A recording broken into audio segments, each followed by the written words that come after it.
Ready?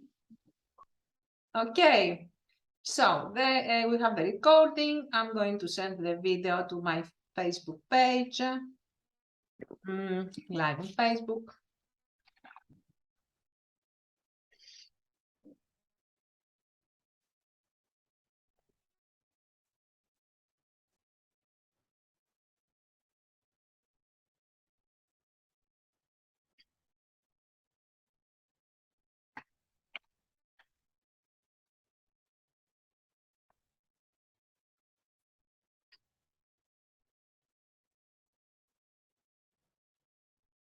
Go live.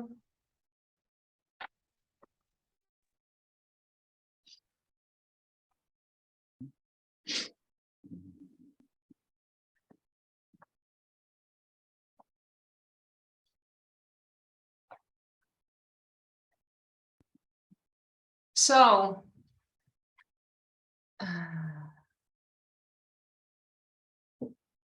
Dave, we're live on Facebook right now. Great. So, hello to everyone. Hello to everyone. I would like to welcome especially Dave. And we are here for you to have a discussion, a conversation with David in order to see what are the reasons that you must come to the conference Coach Now, the fourth coach conference that we're organizing this Saturday. So what can I say about Dave? I know Dave many years ago, and he has been always close to Greece and to us through ICF Global, because he has been the president of the Global Council of ICF. And he came many times in Greece, especially in the beginning. We have to start the ICF Greece chapter, and he was always with us, and he helped us a lot, immensely.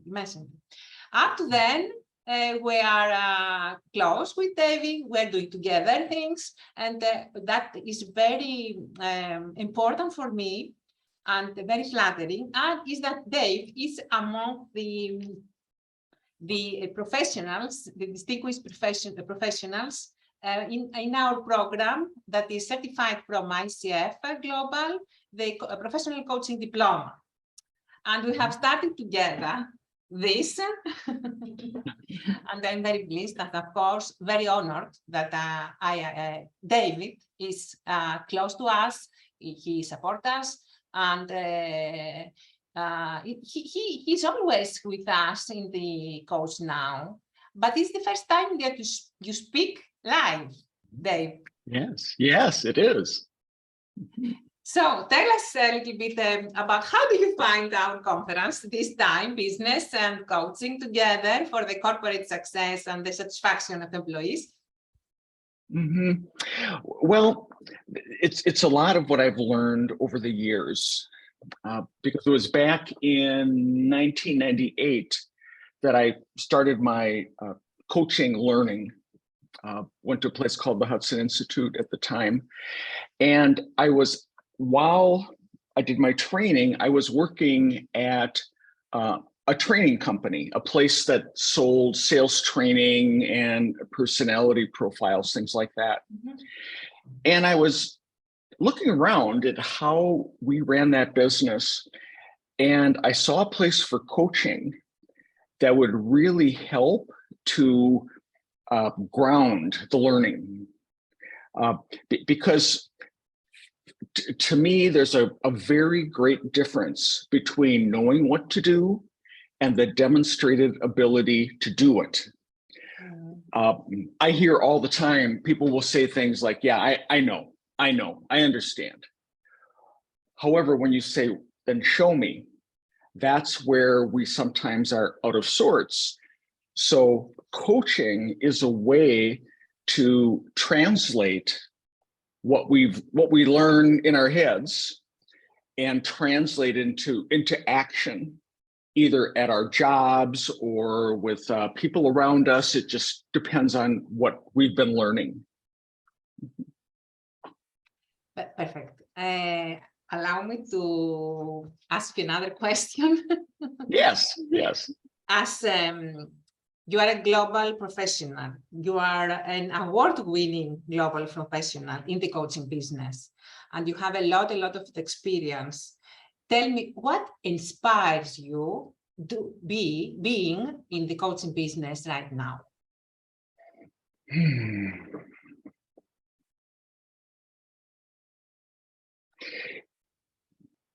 It's partnering with people who expand their ability to reach their goals and aspirations beyond what they thought was possible, which is a big part of it. For many of us, we see limitations in what we can do.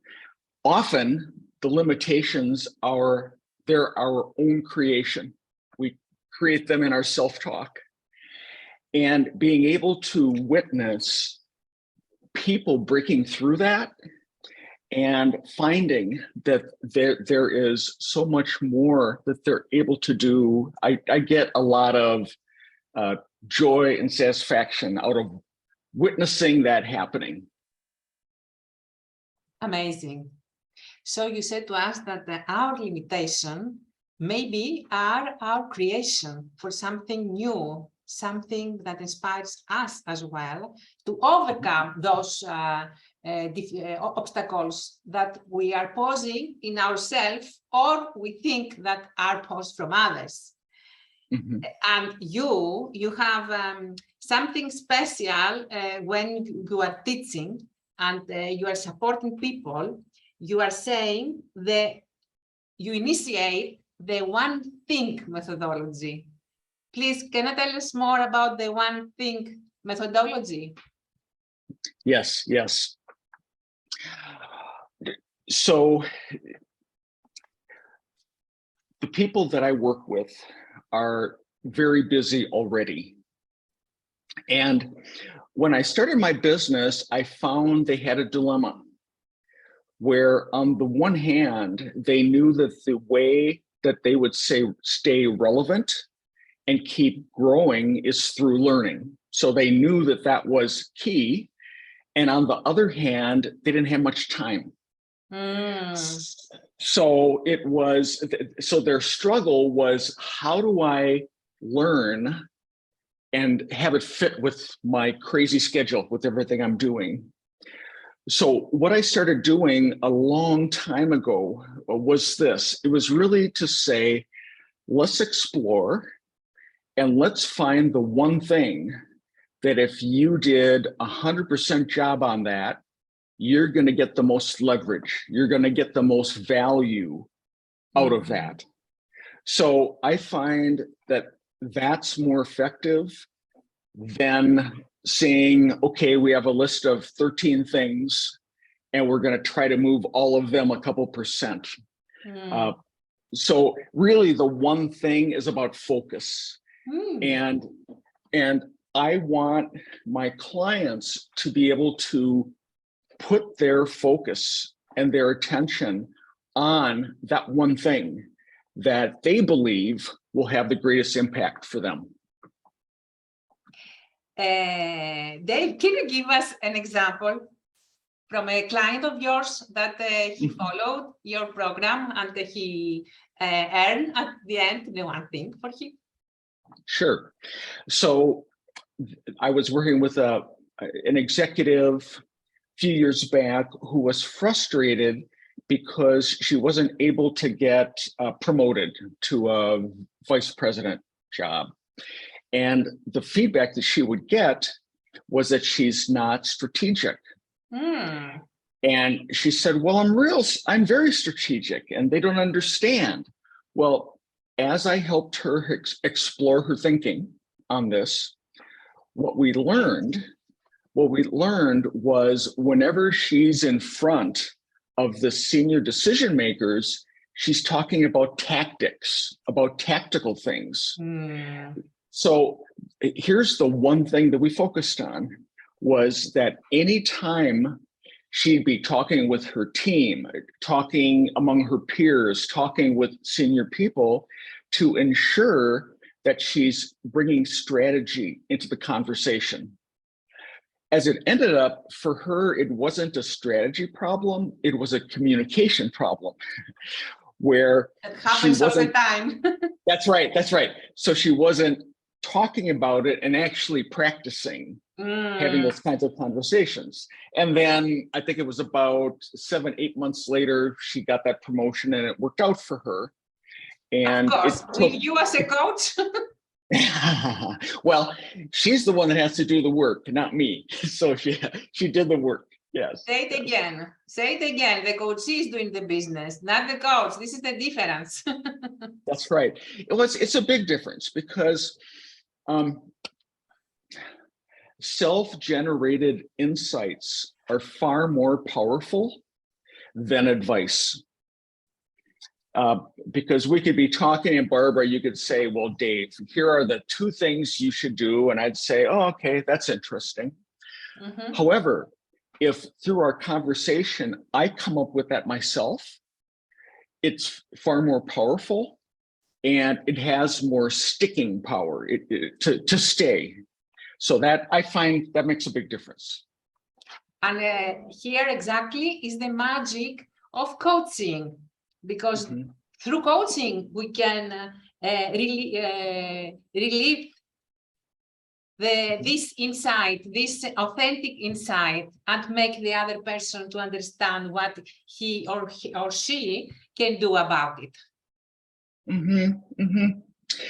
You know, and one of my favorite quotes right now is this: the greatest gift we can give to another human being is a safe place for them to explore their thinking. So a lot of what we do in our coach work is we help our clients explore their own thinking, and we do it in a way that we're listening. We're not interrupting to say what my experience was with it or things like that.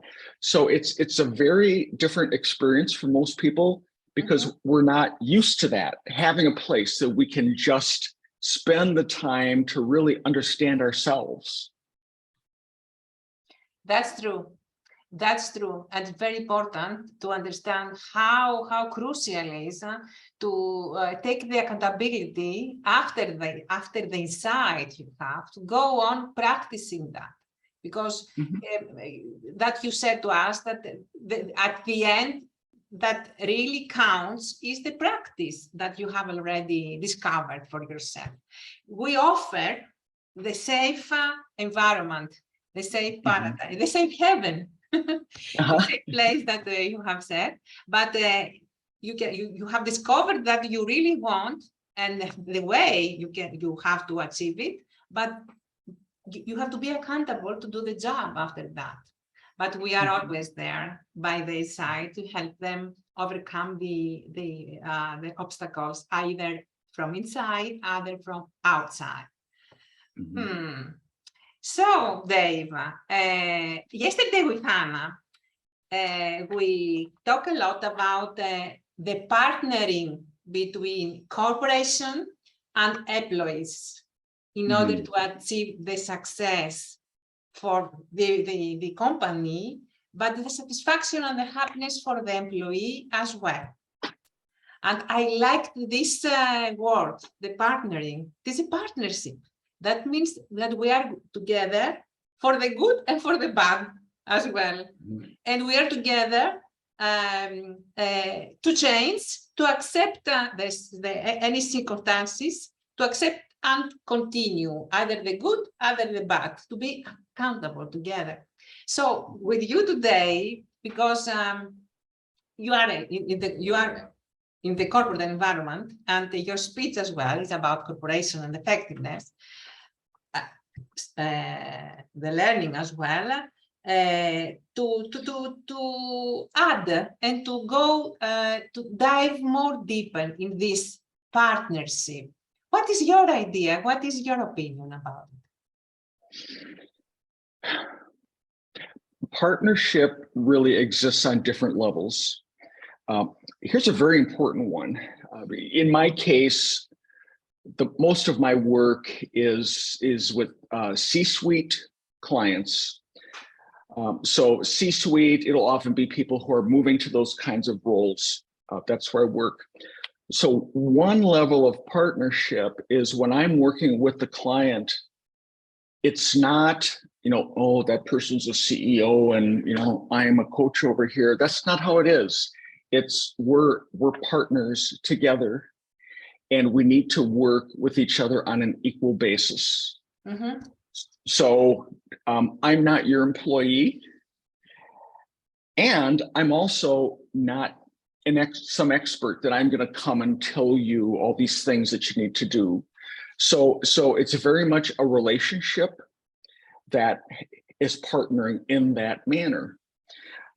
A second kind of partnering would be myself with the corporation, and usually it'll be someone in a learning and development role or an HR role mm-hmm. that I'll be talking to as well in getting going. And the most important thing that I do with those partners is ensure we have clarity about confidentiality. Oh, mm-hmm. Yes. Because while it's the company that is paying for the engagement, for the coaching, mm-hmm. I'm very clear to tell everybody that it's a confidential relationship between me and the person that I am doing the coaching with. And if anybody wants to know something about how it's going, the client and I will be together for those meetings. So then that way there's never a question about how confidentiality works. And then of course, in the coaching relationship, it is so critical that the client has full trust in me as coach, because that will help us to get deeper in the relationship. And given that I'm coming from the outside, that client will be more comfortable to talk with me about everything that's going on. Because that's one of the challenges when you're in a C-suite role, is there really aren't people in the system that report to you, essentially, that you can have open conversations like that to that extent. It might work for some people, for most it doesn't. So that's another part of the role of an executive coach, to also be a confidant for that person. Thank you, Dave. So I would like to ask you now, if there is a risk for the businesses right now, in the condition we are living, what could be? Mm-hmm. You mean, what do businesses need under current conditions? Well, yes, or I would like you to think, what could be a fear of today, of those days? Mm-hmm. Is there something that you fear, or is something that the companies may risk? Mm-hmm. Mm-hmm. I've been at this for 20 years, so I'm not afraid of anything right now. It's just how it is. Now, on the company side, there are, 10 years from now, research will be done. We'll know more about what we're going through right now. However, something that has shifted substantially is this. It used to be before, when people were working more regularly in offices, that, walking down the hall, I would run into you and we'd chat a little bit, and I might talk about something that I'm worried about, and you'd say, "Oh, Dave, actually it's okay." And, conversations like that happen all day. In the current environment, with many people being remote, That's not happening anymore. And that was a way that we would regulate ourselves, because I might be worked up about something and I talked to a few people and I found out, oh, it's actually okay. Things like that would happen. So given that there's less contact like that, I'm left to just talk to myself, my self-talk. Oh, okay, interesting. And, Yes. and my self-talk could take me a long ways away from maybe what reality is. And I don't have a good way to check that. Now, managers, they have an ability to do something about that. Though what they need to be doing is ensuring that they are in constant conversation with their teams, not only about the tasks, not only about the things that are being done, it's also about how are you doing? What's challenging? As a person, not as an employee, yeah? Yep. So more of that is important. And the other thing I'll tell you is this. It used to be that many companies would bring all their people together for meetings and all kinds of things. There's far less of that happening now. So because of that, my belief is for the identity of what is a company, it's becoming different work groups and whatever identity that manager happens to help build. Because we're at a place now that all around the world, many people have started new jobs and they've never actually went to a headquarters or something like that. So in the absence of that, how do they create an understanding of the company culture and all?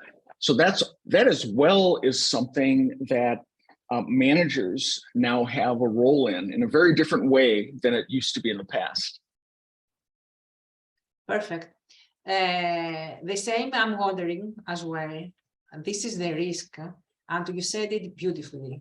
We risk of the isolation in our minds, in our thoughts, and it's not good because it's from one side of life. So we need the interaction of different minds in order to function more authentically. And the other side is the different identity, you said, the different group. So we can have many identities, that is many different culture. So it becomes more and more difficult to have this unification of culture. Yes. So we can say we have the culture of a multinational, because the multinational companies have the same risk, and they know how to function or how to exploit this type of organization.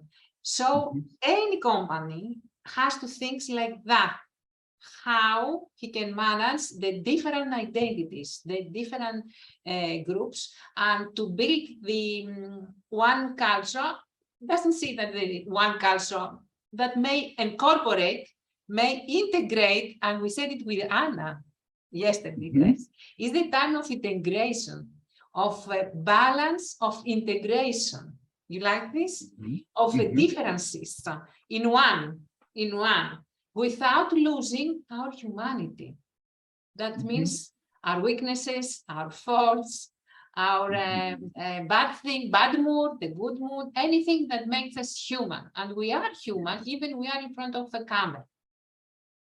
So our fear, we can say, our challenge, we can say, is to exploit for our best the new working conditions. Is that true? It is. And companies that already have operations other parts of the world, there's likely something to learn from those leaders about how they did it. Yes. And so that's the first place I would look in an organization, is talk to those people, say, how did you do it? How did you make it work within our culture? And then spread that around. And that's a big part of it. And here's the second part that is super important. It's this. Well, here, maybe a quick story. I was once working in an organization that wanted to make a big strategy change. So the CEO got everybody into a huge room, did a 30-minute speech, and then 2 months later was wondering why nothing changed. Well, the point of this is the job is starting by sharing the information. What is critical and often left out is to have a conversation, is to ask people how they react, what are the reflections about it? Because if you ask me questions like that, it causes me to reflect, and reflection is at the seat of learning. We cannot learn without reflecting. So it's very important that we continue that conversation. So it's much more ask, much less tell. And as your statement, Dave, where corporate success is, challenge, coach leaders, ask questions. For the LinkedIn, and I like it very much, your statement, this. Perfect, yeah. Perfect. So, David, to what you could advise our friends right now, why they should come to the conference, what they will earn at the end from your speech. Mm-hmm. So I am very direct and to the point. And what I'm going to share is really what I've learned over, let's see, I was 15 years in the training industry, and then I've been coaching now for 20 years. And I've been very intent about what are some of the small things that we can do in terms of engaging our employees, in terms of really grounding learning. As it ends up, companies make big investments on the front part of that. And by just adding some coaching, I think about it as success assurance. So it'd be a great thing to, what I'll be sharing is some very practical approaches that people can use right away to experiment with and try with their own groups and see what works. There's nothing more to say. So you have listened today, must come. We are practical. Coaching must have all, it is practical. Of course, it is a science and it's based on research all the time. But first of all, it's practice. It's practice. So come to listen to Dave. And at ending our today dialogue, Dave, is there something that you would like to ask me? Mm-hmm. So when you consider the whole conference, everybody, what are a couple of the takeaways people will have as a result of being at the whole conference? What will they be able to walk away with? Difficult question. Difficult question. Because we are 20 people coaches, 20 speakers, all experience, all inspirational. I could share my deepest wish. My deepest wish. I'm sure that they will be inspired and motivated, finding the energy, the positive energy to change something, either on themselves and either on their companies. Mm-hmm. So this is, I could say, the most beneficial taking out from our conference. They will find out ideas, they will find out, they will be inspired inside, they will find inside what to change and why to change. That is the most important in order to be accountable and do the job. We're saying. And I think it's the energy, the positive energy they will take. I think every conference that we are doing with those amazing people that you are, that are the other speakers they are, and my students who they are there with the alumni, the people they are coming there, they are coming to listen and to interact also, because we have the hybrid, we have the online, but we have the in person. We have in person. We have group, and we'll do also group coaching and a live exercise with Irini and Olga, and they will take ideas for themselves. So insight, ideas, positive energy, interact with amazing people. What else? I'm in. Sounds great. So thank you, Dave. You were with me today. I really enjoyed our dialogue. Bye-bye, our friends here. Come to the conference. And I leave Dave to say to bye-bye also him. Well, I'm very much looking forward to it. As you said, I have a strong connection with the people of Greece, so I'm very much looking forward to jumping back in on Saturday. Thank you, Dave. Thank you. Bye-bye. Have a good night. Good night, all of you. Bye-bye. You're welcome. Bye-bye, Barbara. Thank you. Thank you.